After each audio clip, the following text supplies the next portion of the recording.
লাথি মারে বের করে দিয়েছে। নেপাল এবং মালদ্বীপ ওদেরকে শ্রীলঙ্কা সহ লাথি দিয়ে এদেরকে বের করে দিয়েছে ওদের দেশ থেকে। 2024 পরবর্তী বাংলাদেশও তাদেরকে লাথি মারে বের করে দিয়েছে। ভারতে বাংলাদেশের সবসময় বিরোধিতা ছিল, কখনো বন্ধু ছিল না। ওদের নরেন্দ্র মোদীকে কিন্তু প্রভু মাইনে কিন্তু বন্ধুত্ব কাতিল করেছে, অর্থাৎ প্রভু তাদেরকে কিন্তু প্রভু মানানো হয়েছে। তাহলে বন্ধুত্বর কাতিলে এই যে মায়ানমারের অবৈধ লোক আমার বাংলাদেশে অবস্থান করতেছে এবং ভারতীয় অবৈধ লোক আমার বাংলাদেশে অবস্থান করতেছে, তাহলে তো বন্ধুত্ব সম্পর্ক ঠিকই আছে। মেজর আফসারি স্যার এবং কর্নেল কলিমুল্লাহ স্যার স্বাধীনতার সময়ের ইতিহাস আমাদেরকে শোনালেন। ভারত ওই সময় চাইছিল যে নেপাল, সিকিম এবং মালদ্বীপের মতো, শ্রীলঙ্কার মতো আমাদেরকে তাদের অধীন করে রাখবে, কিন্তু নেপাল এবং মালদ্বীপ ওদেরকে শ্রীলঙ্কা সহ লাথি দিয়ে এদেরকে বের করে দিয়েছে ওদের দেশ থেকে। 2024 পরবর্তী বাংলাদেশও তাদেরকে লাথি মারে বের করে দিয়েছে। ভারতে বাংলাদেশের সবসময় বিরোধিতা ছিল, কখনো বন্ধু ছিল না। ওদের স্বার্থের কারণে বাংলাদেশকে মুক্তিযুদ্ধে সহযোগিতা করেছে এবং বাংলাদেশকে সবকিছু নিয়ে গেছে। মেজর জলিল প্রতিবাদ করার কারণে ওনাকে অ্যারেস্ট করা হয়েছে। ভারতের বিরোধিতার কারণে জিয়া রহমানকে শেখ মুজিব সেনা প্রদান করেন নাই, কারণ ভারতকে জিয়া রহমানকে ভারত পছন্দ করেন না। 65 সালে একটা যুদ্ধের কারণে জিয়া রহমানকে পছন্দ করেন, অথচ জিয়া রহমান মুক্তিযুদ্ধের সর্বোচ্চ ভূমিকা পালন করেছেন। জিয়া রহমান পরবর্তী সময়ে শেখ হাসিনাকে রয়ের এজেন্ট হিসাবে রয়ের ট্রেনিং দিয়ে বাংলাদেশে প্রেরণ করেছেন, যাতে ভারতের পক্ষে কাজ করে। উনি সর্বোচ্চ দিয়েছেন ভারতকে। ভারত এখন বুঝে গেছে যে 24 প্রজন্ম ভারতকে সেরকম ভাবে আর কোনো কিছু দিবেন না। এই জন্য বাংলাদেশের বিরুদ্ধে অনেক ষড়যন্ত্র করে অনেক কাজ কেটেছেন, যা সফল হয়নি। বাংলাদেশের জনগণ অনেক ধৈর্যের পরিচয় দিয়েছে। এই জন্য ভারতকে বাংলাদেশ এখন শত্রু রাষ্ট্র হিসেবে পরিগণিত করে 2024 প্রজন্ম। আমাদের উচিত সবাই একসাথে থাকা, ভারতকে বয়কট করা, এবং ইউনূস সরকার ভারতকে বয়কট করার জন্য বিভিন্ন দেশ থেকে পণ্য আমদানি করতেছেন, যাতে ভারত নির্ভর না হতে পারে। এতদিন সিন্ডিকেট ছিল, আশা করি ভবিষ্যতে এরকম সিন্ডিকেট আর থাকবে না। আমাদের অনেক বন্ধু রাষ্ট্র আসছে, অনেক বন্ধু রাষ্ট্রের পরিচয় হবে, অনেক আমাদেরকে সহযোগিতা করবে। আমরা চাই আমাদের রাজনৈতিক নেতৃবৃন্দ দেশপ্রেমিক হোক। আমাদের রাজনৈতিক নেতৃবৃন্দ যদি দেশপ্রেমিক হতো, চট্টগ্রামের যে পার্বত্য চট্টগ্রামের যে ভাই বললেন, এই সমস্যা কখনোই থাকতো না। আশা করি এই সরকার অনুধাবন করবেন এবং দেশের জন্য কাজ করবেন। ধন্যবাদ আপনাদের সবাইকে। ধন্যবাদ। মোহাম্মদ সোহেল। বিসমিল্লাহির রহমানির রহিম। আসসালামু আলাইকুম ওয়া রাহমাতুল্লাহি। ক্যামেরা অন করেন, ক্যামেরাটা অন করেন। সোহেল, ক্যামেরা অন করতে হবে। জি, বিসমিল্লাহির রহমানির রহিম। আসসালামু আলাইকুম ওয়া রাহমাতুল্লাহি ওয়া বারাকাতুহু। আমার একটা প্রশ্ন আফসারি স্যারের কাছে, যেহেতু বিশেষ করে আপনারা জানেন আমাদের বাংলাদেশে মায়ানমারের কিছু অবৈধ লোক নাগরিক প্রায় 11 থেকে 12 লক্ষ হতে পারে, আমার পুরো জানা নেই, আপনাদের জানা আছে। তাহলে মায়ানমারের নাগরিকদেরকে প্রশিক্ষণ, অর্থাৎ সামরিক বাহিনীর প্রশিক্ষণ দিয়ে তাদের বর্ডারে ঢুকিয়ে দিলে ভালো হবে, আমার যা ধারণা। আর দ্বিতীয় প্রশ্ন হচ্ছে ইঞ্জিনিয়ার তুম সিং মং, আপনার কাছে একটা প্রশ্নটা হচ্ছে তোয়াইচিং মং, আপনার কাছে একটা প্রশ্নটা হচ্ছে, দেখেন বন্ধুত্ব সম্পর্ক দুই প্রকারে হয়। এক বন্ধুত্ব সম্পর্ক হচ্ছে আপনি বন্ধু আমার, আমি আপনার বন্ধু, আপনি আমাকে দাওয়াত দিয়েছেন, আমি আপনার দাওয়াতে গিয়েছি, আপনি আমার দাওয়াতে আসবেন, এটা একটা বন্ধুত্ব সম্পর্ক। কিন্তু ভারত এবং মায়ানমারের সাথে তো আমাদের বন্ধুত্ব আছে, কিন্তু বন্ধুত্বটা মনে করেন তো এখন প্রভুর দরবারে কিন্তু হাজির হয়ে গেছে, যেটা কোন হাসিনার আমলে কিন্তু প্রভু মেনে কিন্তু হাসিনা কিন্তু প্রভু মানত। মায়ানমার বলেন এবং কি ভারতকে বলেন, নরেন্দ্র মোদীকে কিন্তু প্রভু মাইনে কিন্তু বন্ধুত্ব কাতিল করেছে, অর্থাৎ প্রভু তাদেরকে কিন্তু প্রভু মানানো হয়েছে।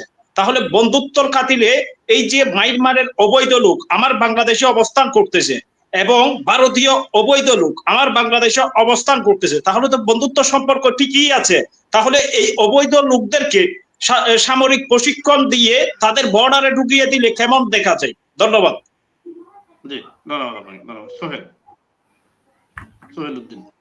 জি, আসসালামু আলাইকুম রহমতুল্লাহ। আমার প্রশ্নটা ছিল শ্রদ্ধেয় কলিমুল্লাহ স্যারের কাছে। আসসালামু আলাইকুম রহমতুল্লাহ। স্যার, আপনি আমার সালাম গ্রহণ করবেন।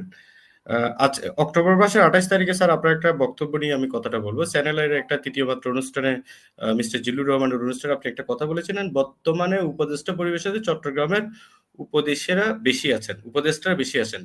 চট্টগ্রামের উপভাষাভাষী যারা কথা বলেন তারা যেন প্রাধান্য না পান। আপনি বলছিলেন কোট আনকোট কথা বলে রাখলাম, গোপালগঞ্জের রিপ্লেসমেন্ট হিসেবে আমরা চট্টগ্রামকে দেখতে চাই না।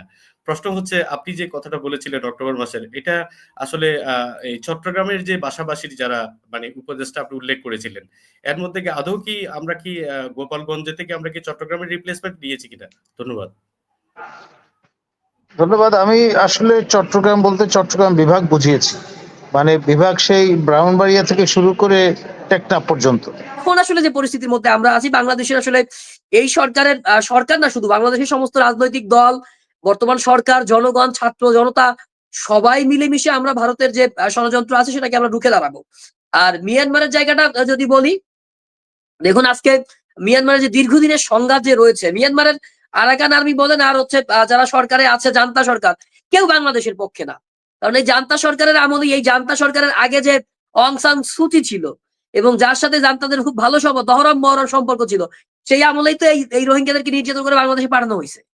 এরপরে এখন হচ্ছে দুই গ্রুপ ভাগ হয়ে এখন বিদ্রোহ করতেছে, এটা দখল করতেছে, ওরে মারতেছে, ওরে কাটতেছে। আমার দেশের সীমান্তবর্তী এলাকায় আমি যেতে পারি না, আমার দেশের নাফ নদীর এক অংশে আমরা মাছ শিকার করতে পারি না, আমরা আমাদের সেন্ট মার্টিনে যেতে পারি না।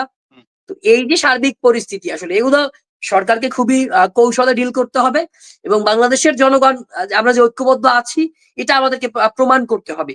তো আরাকান আর্মির যে বর্তমান যে মংডু শহর তারা যে দখল করেছে, এটা বাংলাদেশের ভূখণ্ডের জন্য খুবই অ্যালার্মিং।